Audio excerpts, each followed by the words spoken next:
हमारा अपना मदरसा है वहाँ पूंछ में, उसके एक आलिम शहीद हुए हैं आज, कल परसों। 4 बच्चे जख्मी हैं मदरसे के। अस्सलामुअलैकुम रहमतुल्लाहि व बरकातुहू। जी हाँ दोस्तों, मैं एहतिशाम निज़ामी कासमी। नाजरीन, आज 9 मई 2025 बरोज़ जुमा है। इस वक्त की बहुत बड़ी खबर आपके साथ शेयर कर रहे हैं। नाजरीन, आपको बताएं, पाकिस्तान की तरफ से भारत में मौलाना महमूद मदनी साहब के मदरसे पर हमला, मदरसे के एक उस्ताद शहीद, 4 तलबा जख्मी। ये जानकारी खुद मौलाना महमूद मदनी साहब ने मीडिया को इंटरव्यू देते हुए कही है। दोस्तों, आपको बताएं कि 22 अप्रैल 2025 को पहलगाम में होने वाले दहशतगर्दाना हमले के जवाब में हिंदुस्तान ने ऑपरेशन सिंदूर का आगाज किया। इसके बाद पाकिस्तान में अफरा तफरी मच गई। बौखलाए हुए पाकिस्तान ने भारत में बेगुनाह शहरियों को निशाना बनाया। जम्मू कश्मीर के जिला पुंछ में 8 मई 2025 को शदीद बमबारी और फायरिंग हुई। इस पर जमीयतुल उलमा हिंद के सदर मौलाना महमूद मदनी साहब ने कहा है कि पुंछ में उनका एक मदरसा है और पाकिस्तान की गोलाबारी में एक शख्स की मौत हो गई, यानी मदरसे के एक उस्ताद की मौत हो गई और 4 बच्चे जख्मी हो गए।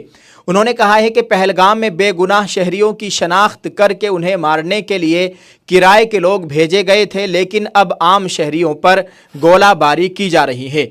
वहाँ पुंछ में हमारा अपना मदरसा है, कल एक स्कॉलर शहीद हो गया और मदरसे के 4 बच्चे जख्मी हो गए।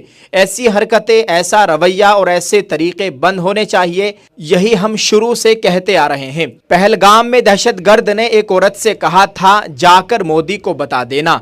इस बयान पर रद्देमल देते हुए जमीयतुल उलमा हिंद के सदर ने कहा, हाँ, जवाब दे दिया गया है। उन्होंने ये भी कहा, हिंदुस्तान हमारा मुल्क है, इसकी हिफाजत करना हमारी जिम्मेदारी है और इसके लिए हर तरह की कुर्बानी देने के लिए तैयार रहना चाहिए।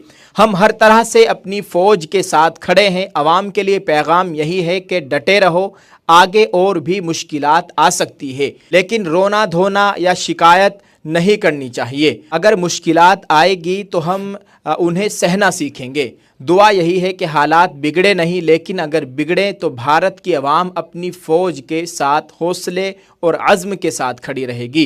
नाज़रीन, आप क्या कहेंगे इस ताल्लुक़ से? कमेंट में अपनी राय ज़रूर पेश कीजिएगा और इस वीडियो को शेयर करें। नाज़रीन, मौलाना महमूद मदनी साहब सदर जमीयतुल उलमा हिंद के बयान को आप किस तरह से देखते हैं? कमेंट में अपनी राय ज़रूर पेश कीजिएगा। उन्होंने जो जानकारी दी है ये हकीकत पर मबनी है। अल्लाह ताला हमारे मुल्क में अमन व अमान की सूरत हाल पैदा फरमाए। अल्लाह ताला हमारे मुल्क की मुकम्मल हिफाजत फरमाए। आमीन। आप इस वीडियो को